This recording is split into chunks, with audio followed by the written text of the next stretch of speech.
Okay, so I want to give you a snapshot of what it may feel like for an ELL student who is presented with a test in a language that they're still learning, and to think about the accommodations that are given to ELLs that are supposedly, trying to help them, right? So I'm going to ask you that I'm going to ask for you to imagine that you are an ELL taking a standardized test, and these are the following accommodations that you're going to be given. Okay, I can simplify portions of language using the test, but not so much that it's going to help you answer the questions. Right? I can simplify some of the portions. I can give you some additional time on the test. Right? So instead of 5 minutes, you can get 10 minutes. You are allowed the use of English or an English to first language dictionary. I can give you a separate room to test in. Any questions that you have about the directions I can answer. And to some extent, again, this is a test about reading comprehension, so to some extent an oral translation can be given to you by an interpreter. Okay, so I'd like you to think about this list of accommodations, and I'm going to present to you your test. Okay, and I'll leave these accommodations on the side for you so that you can think about them. And here is our test. Okay, so the test is, the directions say, leggi il testo e rispondi alle domande che seguono. Okay, and this is a test in Italian. Remember that you would be given around 10 minutes, right, because there's additional time. You could ask me any questions, right, and I could translate any of the words for you, okay? So take a second to read through. See if you could actually answer any of these questions. And think about which of these accommodations would help you in this situation. And what you can do is pause, think about it, see if you can actually answer any of these questions. Obviously you have your Google, so you can translate those, but if we were in class together, I could translate any of these for you. And remember, you have 10 minutes. Okay, so usually a lot of students have a lot of trouble taking this exam, this test, in this situation. I provide some translations. I provide some definitions of words, and some of the feedback that these students give me is that it really doesn't help when you are translating one word or a phrase in the context of a whole paragraph, right? Because reading comprehension is really about understanding the paragraph as a whole and being able to make inferences about things that are not so explicitly spelled out in the paragraph.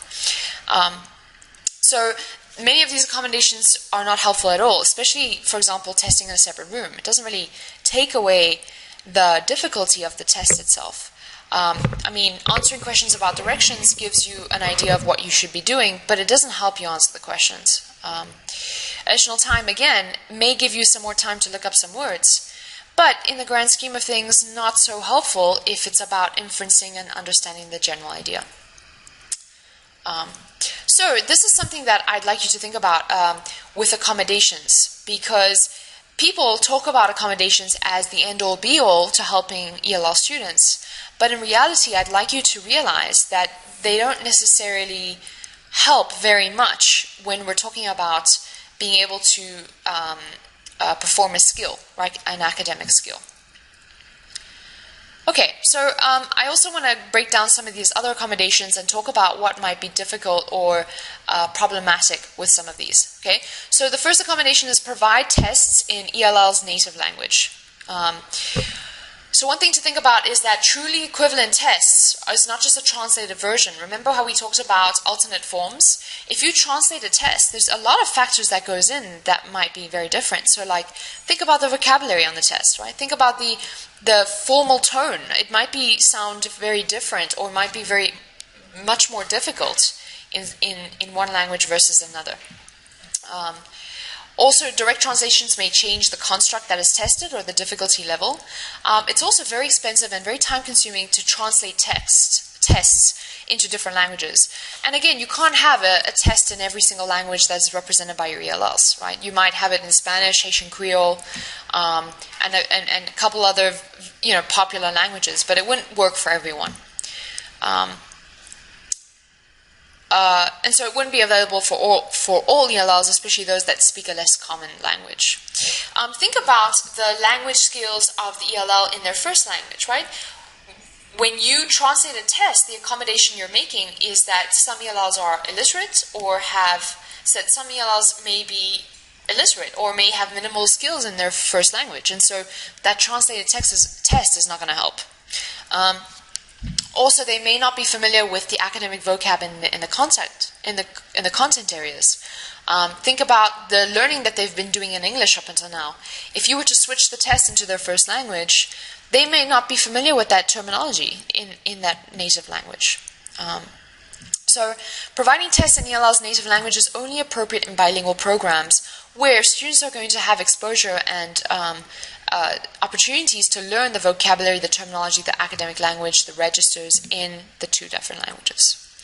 Simplifying languages on the test may not be appropriate when testing comprehension on reading test. It also may change the construct, just like in the Italian test, right? Me giving you some definitions of words, if I were going to translate anything, it would really mess with the construct of what the test was trying to assess. Simplifying language on the test may be more appropriate for math word problem tests, like the one I showed you before, where you sort of take away the sort of any variance that the English language would add to a test of math. Use of English or L1 dictionary. Only use with ELLs who can read in the first language and who also understand how to use a bilingual dictionary. The dictionary actually may give away answers because we know that, for example, in a reading comprehension test, some of the questions may center around what the words mean. Students may not know the terms in the first language, so they look up the word in English that they're stuck on, but the definition or the words, the synonyms that are provided don't make any sense to the ELL because they haven't learned that word yet. It's also very time-consuming to use and potentially embarrassing in front of peers. Oral translation by bilingual interpreter doesn't help with understanding the actual test items.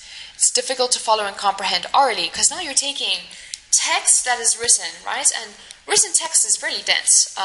It's very different reading something that's been written in sort of the register that we use for writing and having somebody say it out loud for you to understand. It could be quite a lot more challenging.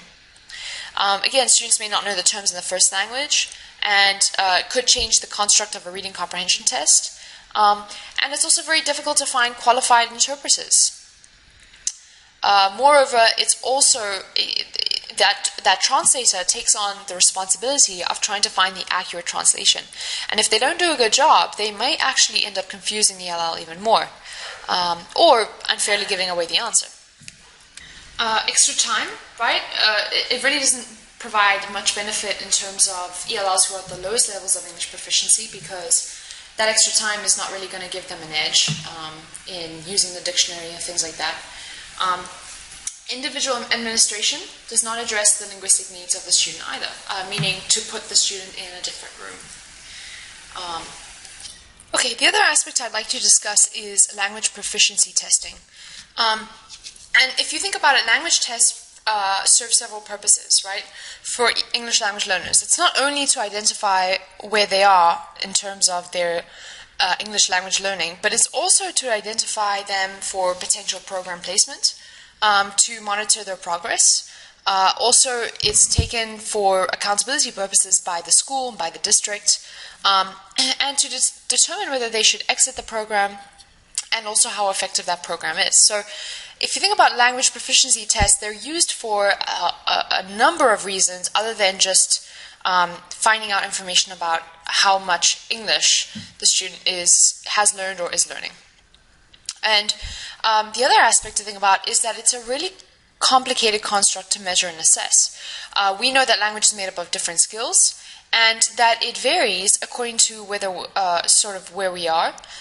who we're talking to, in which context we're in, sort of the purpose of our conversation or interaction, our experiences that have led up to that interaction, the topic that we're talking about, and also the time of day. All of those things change the way that we use language, and so it makes it a very complicated construct to test. Moreover, the language tests that are given to English language learners, obviously being in English, are normed on monolingual speakers. And as you remember, hopefully you remember that a bilingual student is not two monolingual speakers in one, right? It functions very differently. A monolingual speaker is going to know things that a bilingual speaker does not, and vice versa. They really represent two different cases that should not be compared together. So sometimes they classify even native speakers of English as ELL. They'll have a monolingual English speaker take one of these language proficiency tests, and the monolingual speaker will score quite low. Right? This is all because the test has been designed with a particular group in mind, with particular abilities in mind, right? And that is the subjective part of the test design that we need to be careful of, because these tests we're using to make these really important decisions like I've listed above, right? Identification, program placement, etc. Also, the cutoff scores are lowered sometimes to showcase progress in school. So, again, because schools are put under so much pressure to show that their English language learners are progressing, sometimes they lower the cutoff scores to show that, right? To showcase that X percentages have made it from level 1 to 2, or have exited out of the ESOL program. And what ends up happening is that ELL students can be pushed into the mainstream classrooms, without the program support, too quickly and before they are ready. And so their chances of performing well in the mainstream classroom without the additional support are quite low at that point. Here's another little excerpt that I'd like to read to you. It really highlights how we view ELLs, okay, and how important it is that we are careful with the way that we categorize ELLs based on their language proficiency testing. Okay, so non-nons is a term used in some schools to refer to Latino ELL students officially designated as non-English speaking and non-Spanish speaking. This designation results from language proficiency tests administered to students in both Spanish and English. Students who perform poorly on both tests are deemed as not having proficiency in any language. Teachers often buy into this construct, complaining about students who don't know English or Spanish. But we know that linguistically that is an absurd notion. All normal children, those without cognitive or speech-related disabilities, naturally acquire and master the language or languages of their speech community, typically by the age of 5. So there was a research study done that investigated that non-non issue, and they determined that the problem is not the children with no language, but rather it's these invalid language tests that are being provided to these children. So the test gave heavy weight to literacy skills and standard Spanish, but the students who spoke vernacular varieties of Spanish daily at home, like very similar to the ones you hear in Miami, right? The Cuban Spanish, the Puerto Rican Spanish, the Venezuelan Spanish, those are all different dialects of Spanish. These students were deemed as non-Spanish speaking simply because they never had the opportunity to learn standard Spanish or to read and write in Spanish. And so these students would take the test and they would receive the label as not speaking Spanish, right? Which really didn't highlight what these students were coming to the classroom with, that they did indeed speak a language, speak Spanish. So this study concluded that language proficiency tests and the resultant non-non labels created false and potentially harmful descriptions of many ELL students, right? We know that the negative labels draws our attention away from the real issues, such as the need to help ELLs further develop their native language at school, so that they can build a foundation to build on that new language, English, and also the need to help ELLs learn a standard variety of Spanish without devaluing the variety they speak at home. So here are a couple discussion points that I'd like you to pick up on. First is, most people believe the higher the test scores, the better the school. Others have argued that a rise in a school's test scores should not be a cause for celebration, but rather a cause for mourning. How can rising test scores be an indication of declining quality of instruction and education in a school? Okay, the second question. Early in its educational reform efforts, the Obama administration insisted that teachers' evaluations be tied to their students' test scores. Based on what you read in the chapter, and also what we've discussed today, why might this policy be unfair for teachers of English language students? What changes in federal assessment requirements for English language learners do you feel should be made before English language learners' assessment performance are used to evaluate teacher effectiveness? Okay, and then the third discussion point. The current paradox of testing and ELLs is that if ELLs are not included in the statewide high-stakes testing and accountability programs, schools will likely ignore their needs. But when ELLs are included, their test scores are invalid but used in harmful ways. Are there other ways that schools could be held accountable for addressing the needs of their ELL students without having to rely on problematic high-stakes testing? So what I'd like you to do is respond to these 3 prompts in the discussion board. I'd really like to see some of your thinking going on and definitely application of some of the issues we've discussed today, certainly the problematic aspects of testing. I'd really like to see that in your answers. And again, integrating everything that you've read and what we've covered today, okay? So I'll be looking for 3 responses, 1 for each discussion point. Okay, and then I'll also look for you responding back to at least 2 peers' discussion points as well. Okay, so here are some aspects that we need to consider when thinking about improving assessments. Revising the instructional materials so that the linguistic complexity that is unnecessary is taken out. Familiarizing students with the vocabulary and the linguistic structures that they're going to encounter in those tests. Also, understanding and knowing where the students are coming from. Right? What is their experience and knowledge beforehand? How can you use that experience and knowledge to build upon it for what they need right now? And I'd say one of the most important things, if anything, that I hope that you take away from today is to be very, very careful with the inferences that you make from the test scores that you receive from your ELL students, right? Understand that if it's a test, it's a snapshot. Understand that there is huge reliability and validity issues with those tests, especially if they are normed on English monolingual students. And that any inference you make from that score should be taken with a huge grain of salt, right? You should be considering a lot of other factors along with that test. And that's something that we'll get into in the next few sessions. Okay.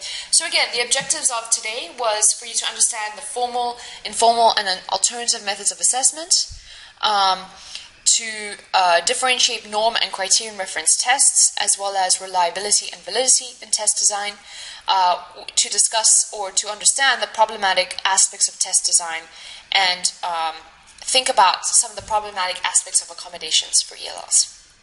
See you next time. Thanks.